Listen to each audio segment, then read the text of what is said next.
সবাইকে শুভ মকর সংক্রান্তির অনেক অনেক শুভেচ্ছা, অভিনন্দন, ভালোবাসা। আজকে এই বিশেষ দিনেতে আপনাদের উদ্দেশ্যে একটাই কথা বলার। আজকের দিনে যে পূর্ণ স্নানটা আপনারা করবেন মকর সংক্রান্তিতে প্রয়াগের মেলাতে, সেখানে গিয়ে একটাই প্রার্থনা করবেন, ভগবান আমি যেন সারা জীবন এইভাবে সরল থাকতে পারি, আমার দ্বারা যেন লোকের উপকার হয়, কেউ যেন আমার দ্বারা কোনো ক্ষতিগ্রস্ত না হয়, আমি যেন অপরের উদ্দেশ্যে নিজের বাকি জীবনটাকে উৎসর্গ করতে পারি।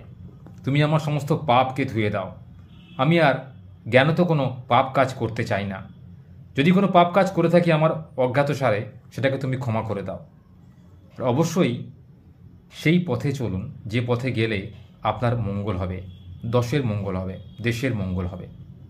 জীবনে বাঁচতে গেলে চড়াই উতরাই আসবেই, তা বলে ভয় পেয়ে নিজেকে গুটিয়ে রাখলে হবে না। নিজেকে সবার সামনে মেলে ধরার চেষ্টা করুন, নিজের মতকে ব্যক্ত করুন, ভালো কিছু চিন্তাভাবনা করার জন্য নিজেকে তৈরি করুন। ভগবানের উদ্দেশ্যে নিজের মনের বাসনাকে আপনি কখনোই ব্যর্থ হতে দেবেন না।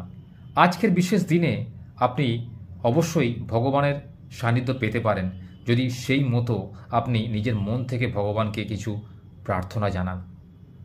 যারা নাগা সাধু ওই বিশেষ পুণ্য মেলাতে গেছেন, তারা কিন্তু দীর্ঘদিনের তপস্যার ফলে এই জায়গায় আসতে পেরেছেন। তারা কিন্তু জীবনের অনেক ত্যাগ স্বীকার করেছেন। তাদের সান্নিধ্যে গিয়ে নিজেকে অবশ্যই ধন্য করুন। যদি পারেন তাদের চরণ স্পর্শ করুন, তাদেরকে জিজ্ঞাসা করুন তাদের এই সরল জীবনের রহস্য কী। দেখবেন কেউ কেউ আপনাকে বলেও দেবে যে সে কেন এই পথে এসেছে। এটাও দেখতে পেয়েছি যে একজন কোয়ালিফাইড ব্যক্তি, যিনি কম্পিউটার সায়েন্সে দক্ষ, তিনি কিন্তু আজকে সব কিছু ছেড়ে দিয়ে সন্ন্যাসী হয়েছেন। একটি সুন্দরী মহিলা, তিনি কিন্তু ইচ্ছা করলেই পারতেন সংসারী হতে, কিন্তু তিনি সে সব কিছু পরিত্যাগ করে আজকে এই সাধ্যির বেশ ধরে এই মেলায় এসছেন মোক্ষ লাভ করার জন্যে, শান্তি পাওয়ার জন্যে। জানেন তো, ত্যাগেতেই শান্তি আর ভোগেতেই কিন্তু কষ্ট। এটা কিন্তু গীতাতে বলা আছে। যত আপনি ত্যাগ করবেন দেখবেন আপনার মনে একটা শান্তি আসছে। কারণ পৃথিবী থেকে চলে যাওয়ার পর আপনি কিন্তু কোনো কিছু নিয়ে যেতে পারবেন না। তাই পৃথিবীর মায়া আপনাকে ত্যাগ করে চলে যাওয়ার আগে আপনার চারপাশে যেসব বস্তু রয়েছে, পার্থিব বস্তু, তাদের প্রতি মায়া আপনাকে ত্যাগ করতেই হবে।